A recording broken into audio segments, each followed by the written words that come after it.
Proverbs chapter 6. Last chapter mainly looked at just one topic, but different chapters kind of, handle things differently. There's some chapters in Proverbs that are like multiple topics that we'll eventually get to.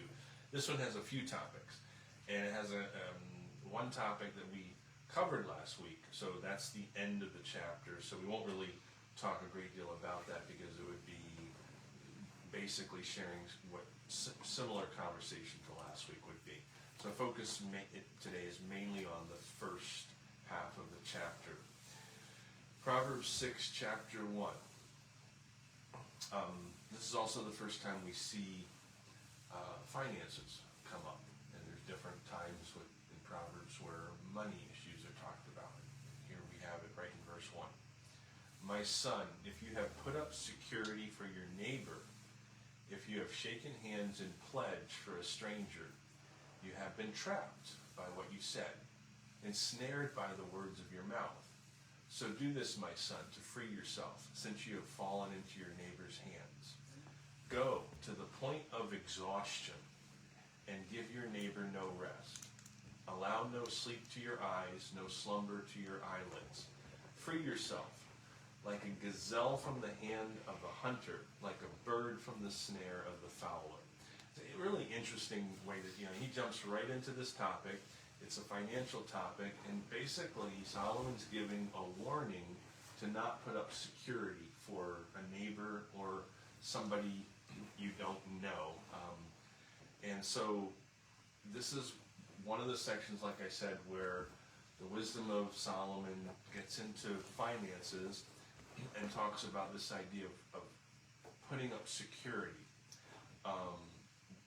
The focus here is becoming obliged to another party in a financial situation.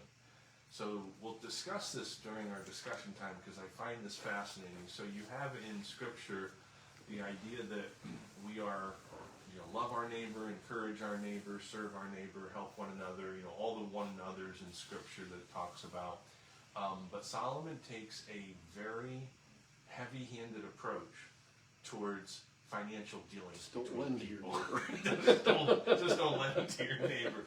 Yeah, it's really interesting. And so, think about that for a while, because biblical teaching tends to frown on being connected too heavily financially in things like loans.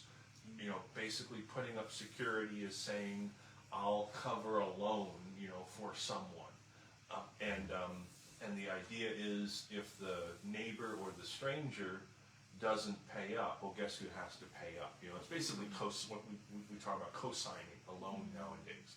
And so this is what he's talking about is don't co-sign a loan for a neighbor or for a stranger. And if you do, you're putting yourself, the wording there, in chapter 3 through 5 is, go to the point of, exhaustion. Whatever you do, get out of this.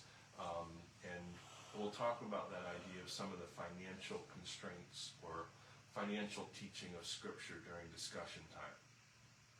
Follows up with this idea of a proper work ethic that Scripture teaches. And there's a few different places that I'll refer also to. And then it kind of changes to some degree, but it's still talking about the idea of, at first it warns against becoming financially involved. Then it says, if you do become financially involved, work like the dickens to get out of it. And now it kind of turns to the idea of work. And in verse 6 it says, go to the ant, you sluggard, consider its ways and be wise. It has no commander, no overseer or ruler, yet it stores its provisions in summer and gathers its food at harvest. How long will you lie there, you sluggard? When will you get up from your sleep, a little slumber, a little folding of the hands to rest, and poverty will come on you like a thief, and scarcity like an armed man.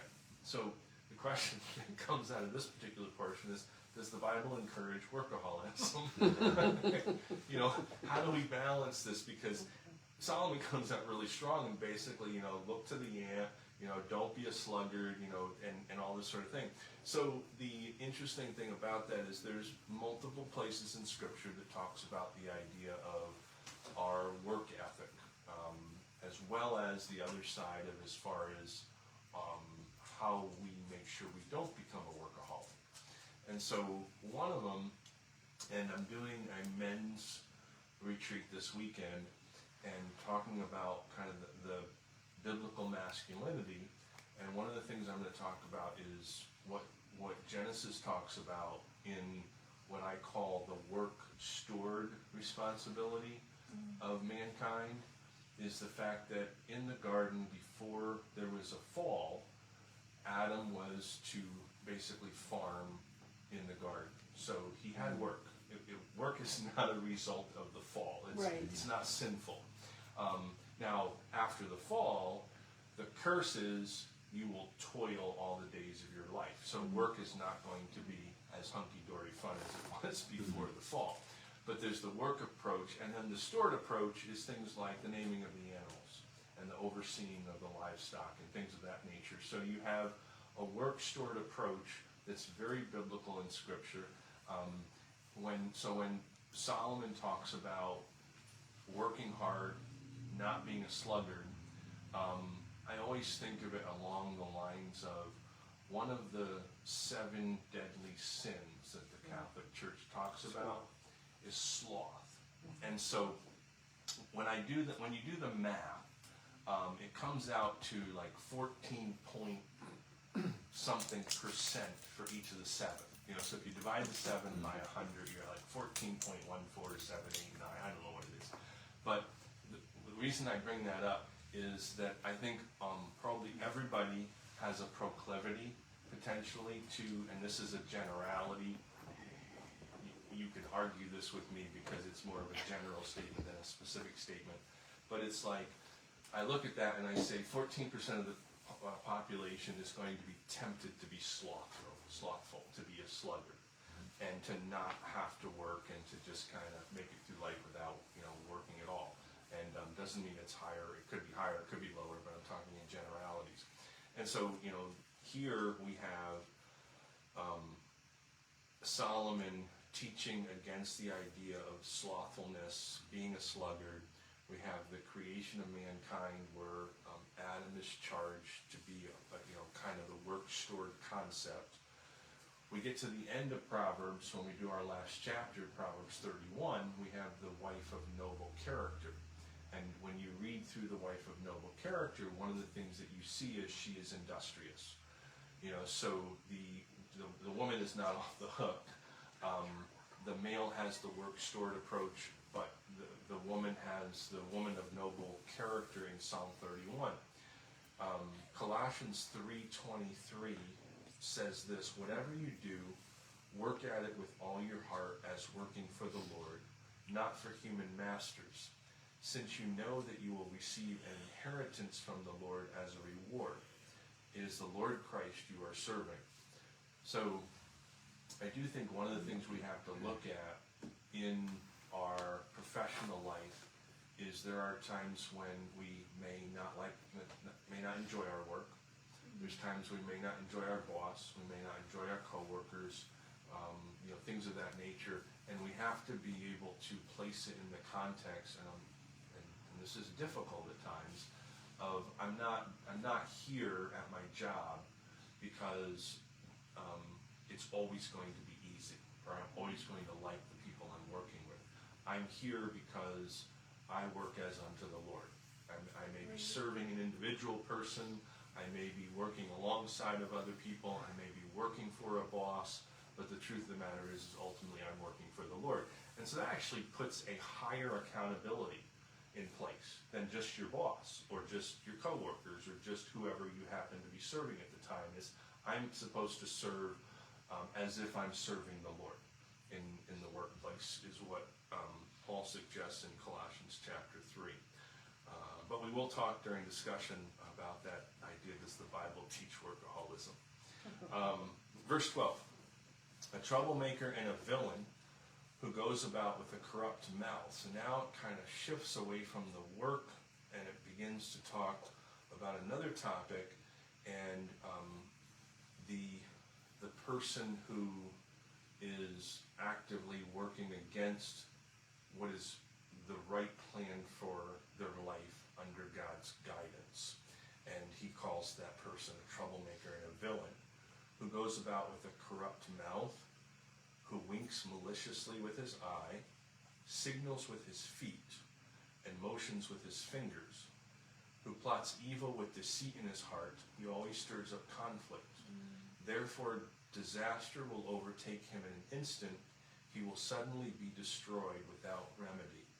So there's three actions in there that really kind of point to the same thing. The first one is wink. The second one is signal with the feet and motion with the fingers. And these culturally were actions taken when people were attempting to conspire against another.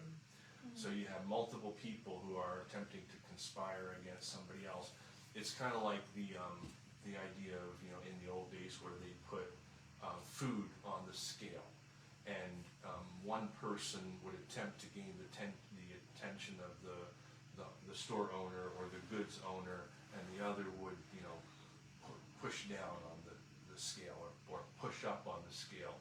So the idea of the wink and the signal and the motion is people in the public sphere conspiring against another is what that's pointing to. And then Solomon goes for the jugular.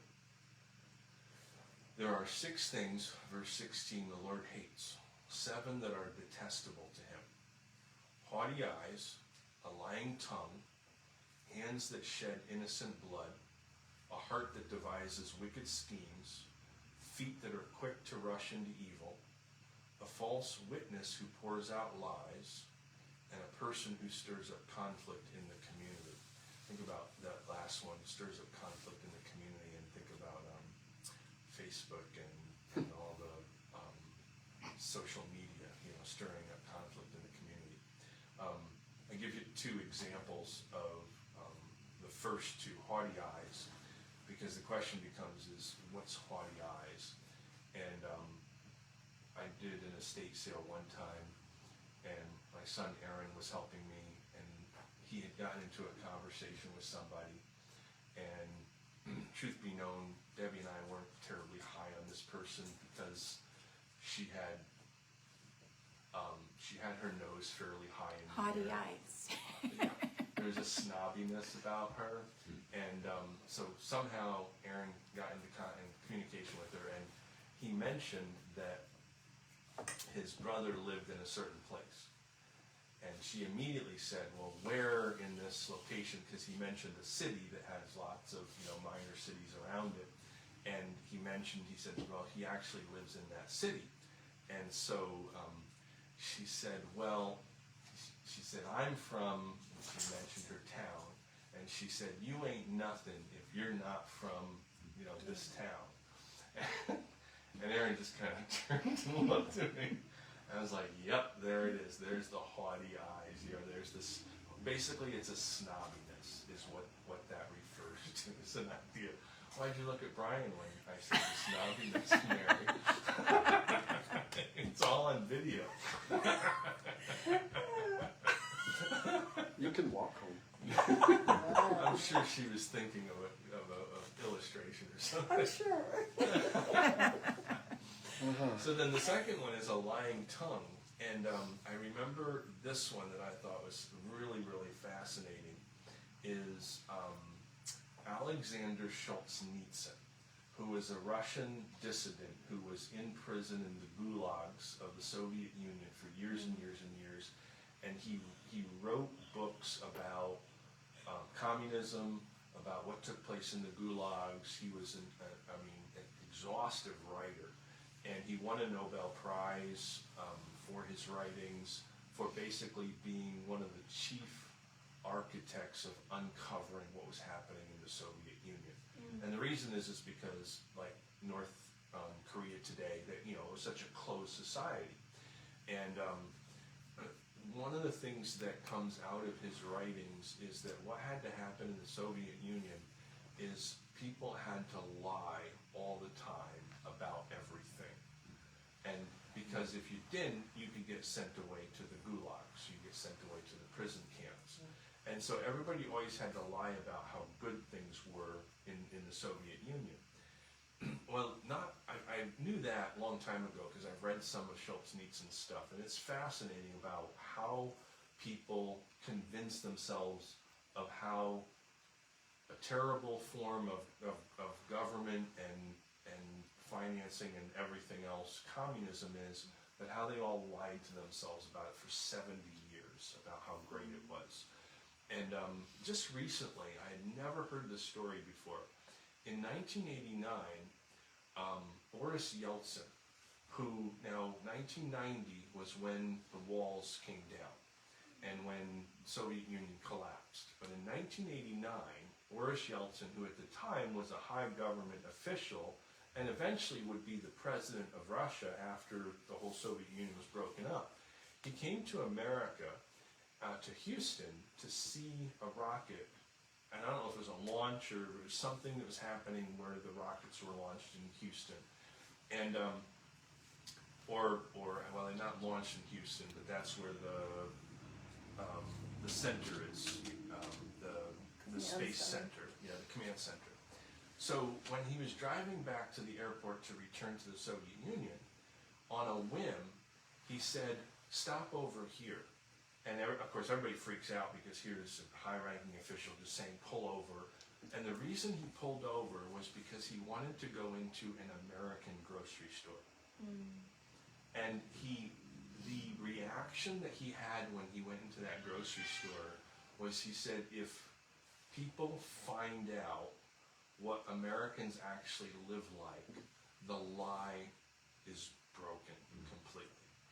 Because he thought, with all the propaganda, he thought he'd go in and there'd be one type of bread and one type of meat and one can of beans, basically what the Soviet Union people existed on. And he walked through this very normal shopping center in Houston, Texas, and was absolutely blown away by the variety and what was offered. And he had done it without telling anybody, so he knew they weren't setting it up, to kind of show off. Which is what Russia would have done. They would propaganda, great, look at all the great grocery stores. And so, to me, it's like when you hear somebody like Solomon talk about this idea of the lying tongue, is you think about the fact that in 1990, when the Soviet Union broke up, there were over 300 million people that all had to lie on a daily basis about what their life was like. And the reason they had to is because they didn't want to end up in the gulag, they didn't want their family member to end up in the gulag. And it just goes to show how expansive lies can become. It's not just sometimes about one person, it's like, yeah, you should tell the truth. Sometimes whole societies can convince themselves of some very terrible, terrible lies. During discussion time, if there's any others in there that I haven't talked about, or we can talk about those 7 a little bit more. Now, the second portion of Proverbs 6 goes back to the topic that we discussed last week in Proverbs 5. So I'll read through it, but and if there's anything during discussion you want to bring up, you certainly can. But this is same topic as Proverbs chapter 5. My son, verse 20, keep your father's command and do not forsake your mother's teaching. Bind them always on your heart, fasten them around your neck. When you walk, they will guide you. When you sleep, they will watch over you. When you awake, they will speak to you. For this command is a lamp, this teaching is a light, and correction and instruction are the way to life. So general wisdom directives. Verse 24, keeping you from your neighbor's wife, from the smooth talk of a wayward woman. Do not lust in your heart after her beauty, or let her captivate you with her eyes. For a prostitute can be had for a loaf of bread, but another man's wife preys on your very life. Can a man scoop fire into his lap without his clothes being burned? Can a man walk on hot coals without his feet being scorched? So is he who sleeps with another man's wife. No one who touches her will go unpunished. People do not despise a thief if he steals to satisfy his hunger when he is starving. Yet if he is caught, he must pay sevenfold, though it costs him all the wealth of his house. But a man who commits adultery has no sense. Whoever does so destroys himself. Blows and disgrace are his lot, and his shame will never be wiped away. For jealousy arouses a husband's fury, and he will show no mercy when he takes revenge. He will not accept any compensation. He will refuse a bribe, however great it is. So that, again, the topic of adultery comes up as it did in chapter 5. So we will take a break for a few minutes, and then we'll come back and discuss chapter 6. We'll be back in just a couple minutes.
It's your birthday. It's your birthday. So the Bible, when it comes to the idea of financial dealings with each other, the first thing we'd say about it is, so the idea of giving. Somebody's in need, person of poverty, somebody falls into a particular need. All churches, all the time, give toward those kind of things. We're supposed to be good stewards of giving to people in need, make sure they are in need. One of the big challenges is, I've had discussions with people in the church over the years, is you have people who are sluggards and slothful, don't want to work, expect, I'll go to the church and they'll just give me money, kind of thing. And so there is a wisdom and a discipline you have to have with churches as far as making sure people actually have a need.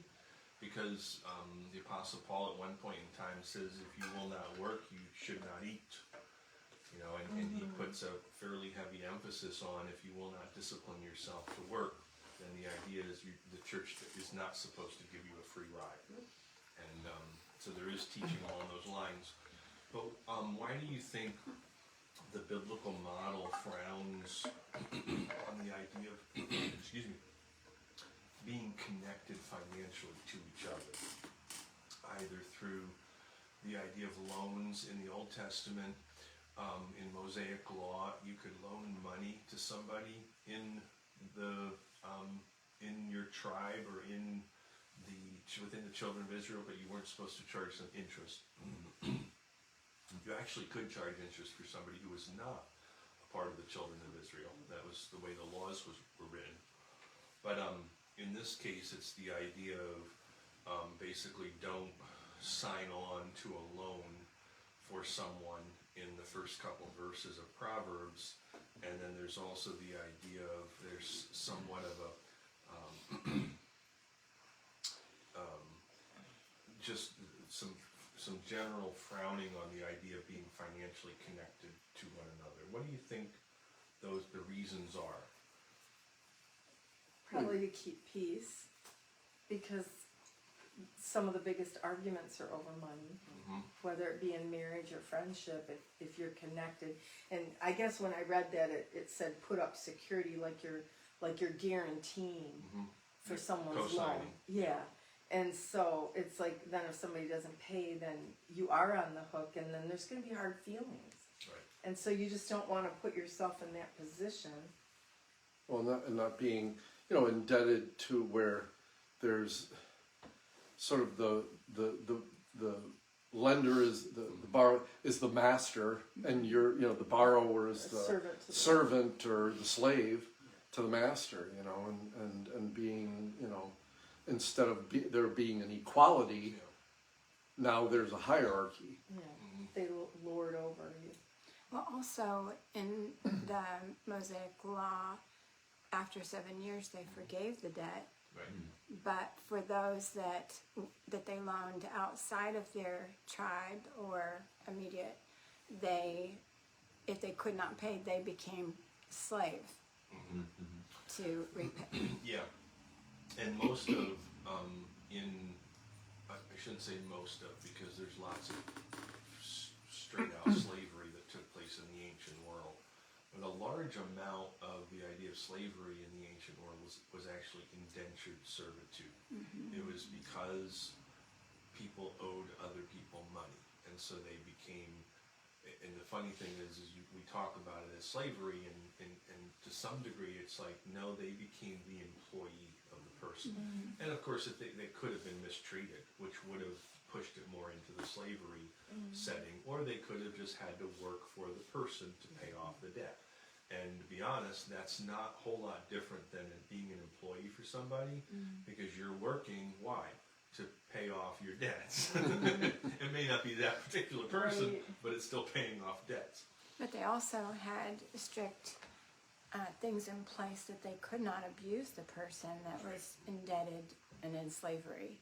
So they had to treat them well, not be mean to them. So why not just forgive the loan? Why did the person have to enter into indentured servitude in order to that? Because basically that's what the Old Testament taught, was this idea of if you owe people money and you can't pay them, you become their indentured servant until either one of two things happen. 7 years where debts were forgiven, or you worked enough to pay off. Why didn't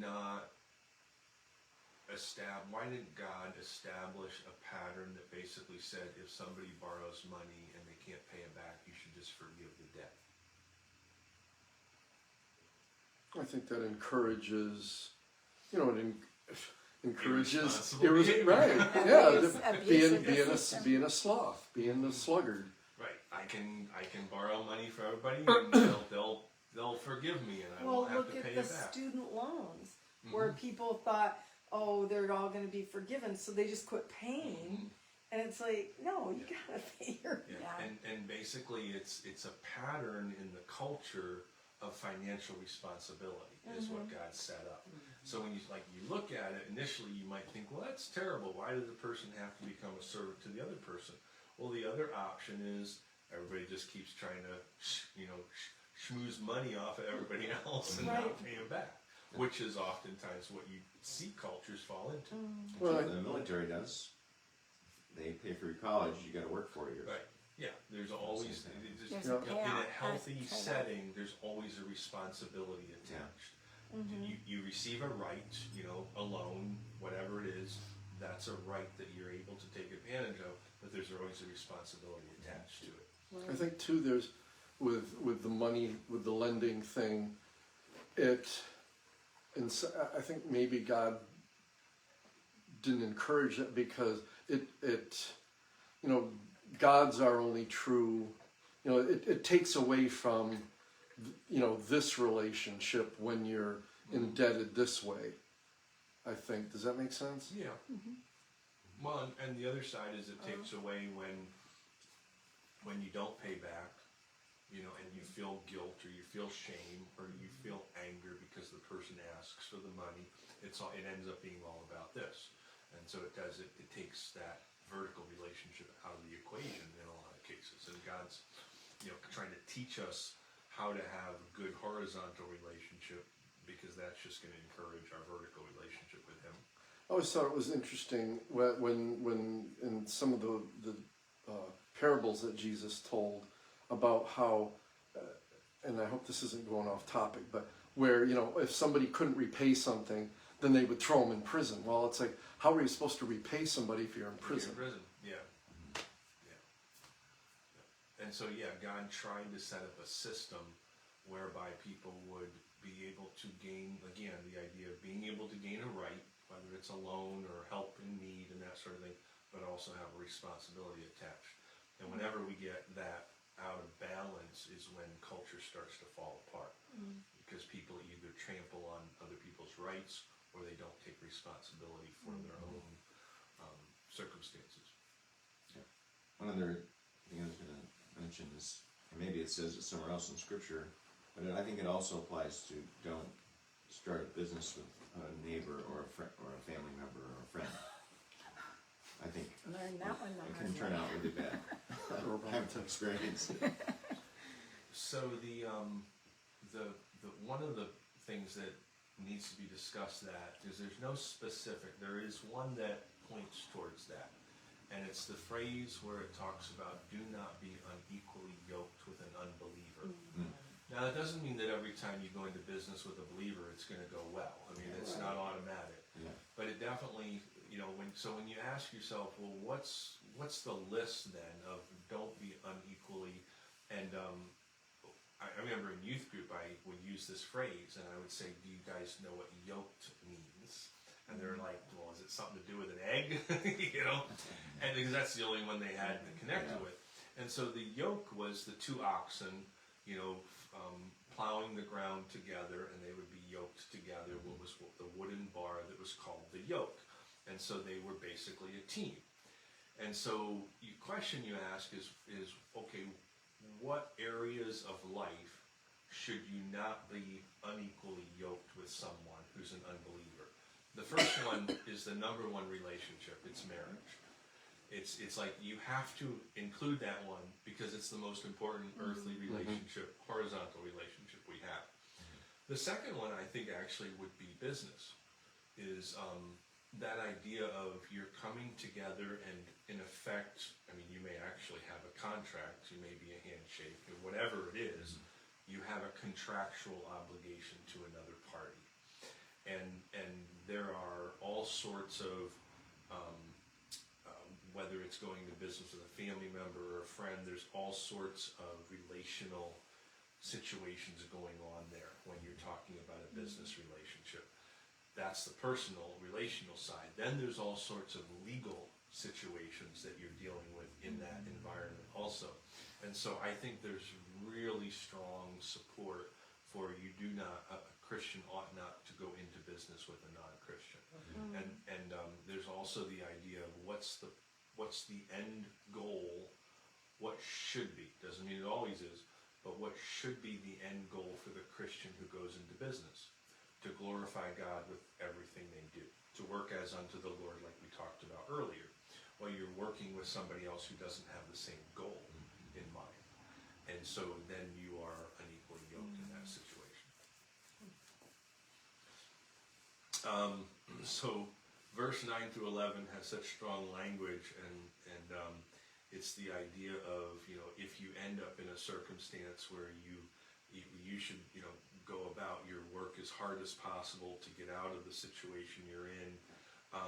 So that's when I mentioned, to Solomon support the idea of workaholism. How do we find a balance in our labor? What are some of the things that you've been able to find as far as, because, so we're not called to be sluggards. We're also not called to absolutely exhaust ourselves working, 16 hours a day. And we know people who fall into both ends of the spectrum in unhealthy ways. Either they're lazy and they're a sluggard, or they tend to overdo it and destroy themselves, relationships, destroy relationship with God. How do we find a balance? I mean, and this could be a whole series, to be honest, but let's just talk for a few moments. How do you find a balance when it comes to labor? Well, I think one thing is to not go into debt over your head so that you don't have to work so much. I think people, they want the big house, the nice cars, and they get themselves into loans, and then they have to work that extra, and they destroy their balance between that. Yeah. So the decision making has to be wise as far as what they can afford. What your level of your what's the term for it? Life. Live within your means. Live within your means. Yeah. Well, it sort of falls into that whole thing of, as we've talked extensively in the world, the flesh, and the devil. The keeping up with the Joneses, or like Mary said, all of the trinkets and toys and vacations and etc. And it's like, I think especially in American culture and society, it's very prevalent. Well, and I think a big part of the lure is social media. Yeah. People see, these people are going on this cruise or this vacation, or these people just bought this, or they went here, and then people start comparing. They want what everybody else has, and it's not a good. Not a good place. And to it's not bad. It's not bad to have have wealth, or to have it's not but it's that whole love of money. Yeah. You cannot serve two masters, kind of thing. Some people's balance is higher than others. And so, and the desire to have is a great desire. It's a great fleshly, sinful desire, which is why Jesus speaks to, hey, this is what you're going to do oftentimes. You're going to either love God or you're going to love money. You're going to love who is going to give you the answer to all your needs, or you're going to love something that's going to, rust, crust, and dust pretty quickly.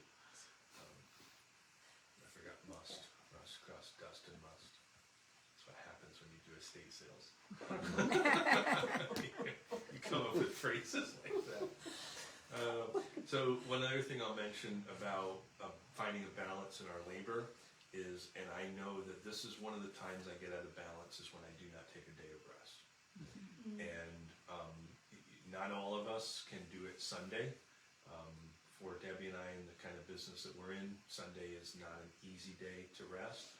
But I will say is, if I go straight and I keep going and I don't take a day, I start to feel it, and then Debbie starts to feel it.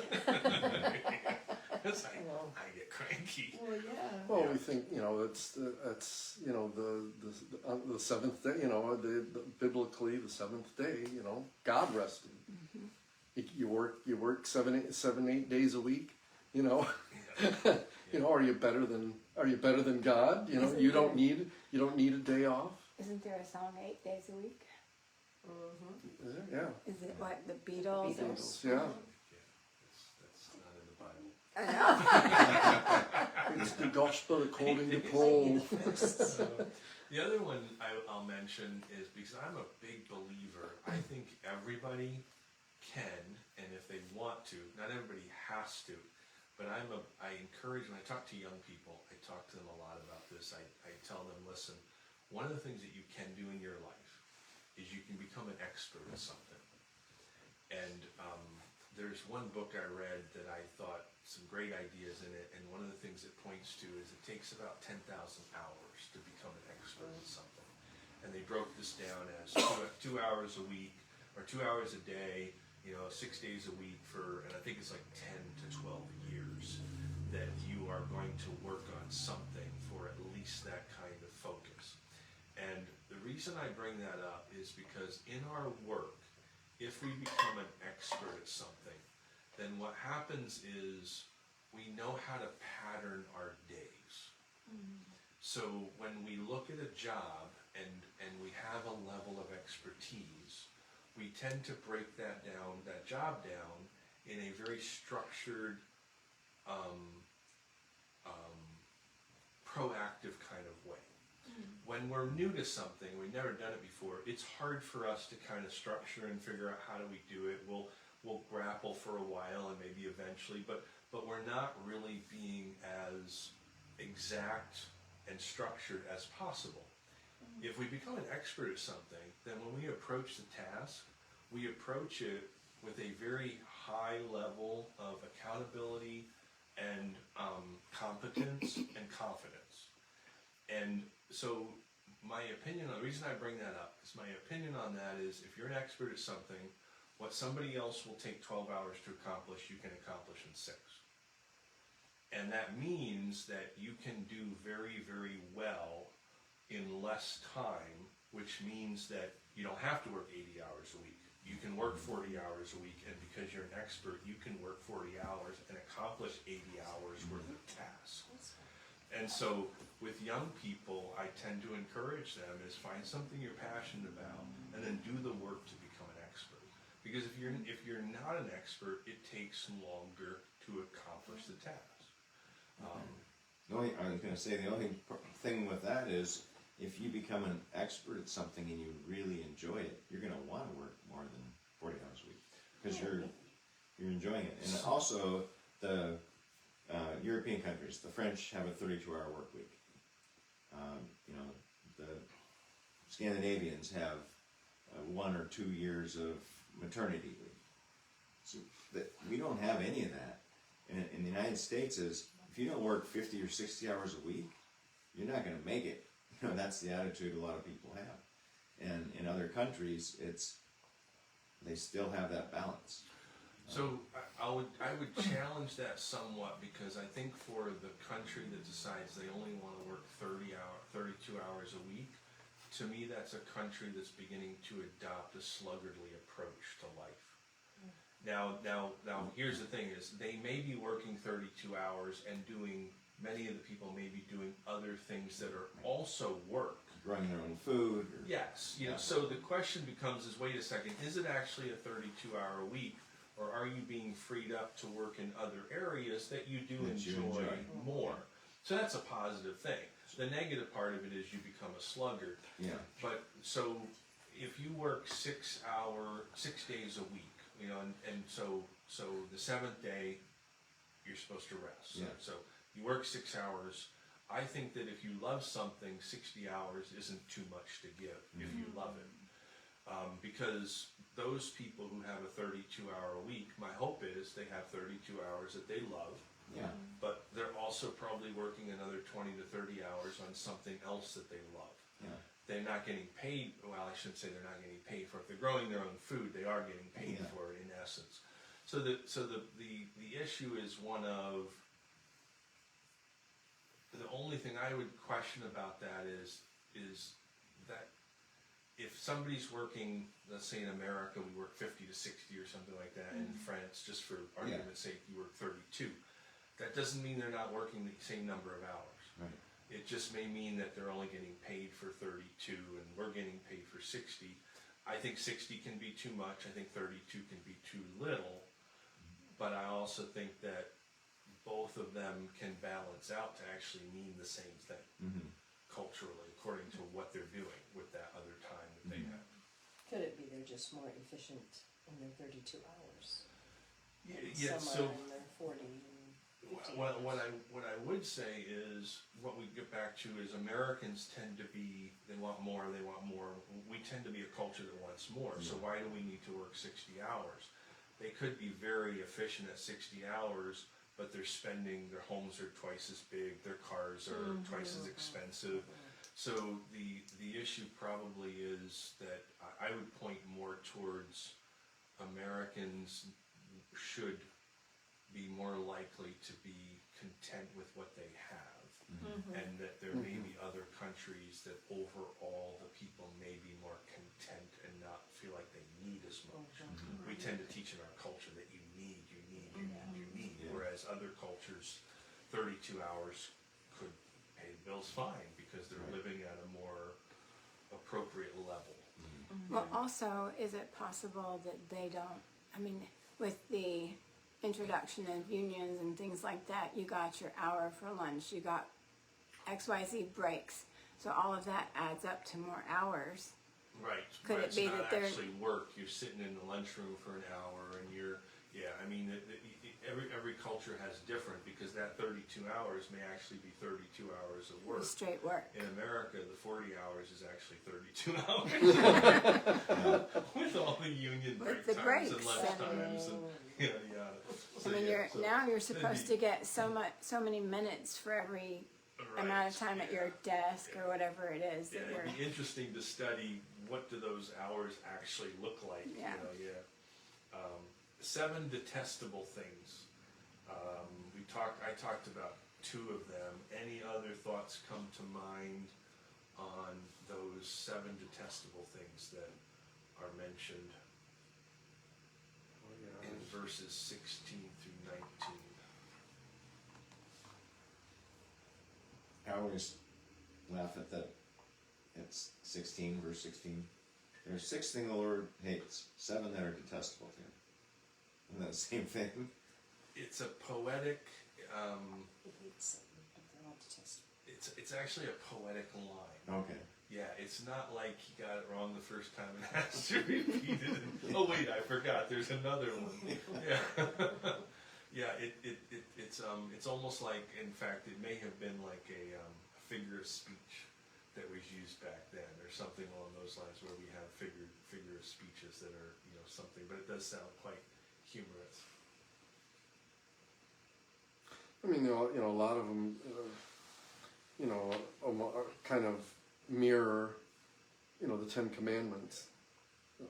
Shedding innocent blood, thou shalt not kill, lies, false witness, against the brethren, and it's sort of a, it kind of mirrors that.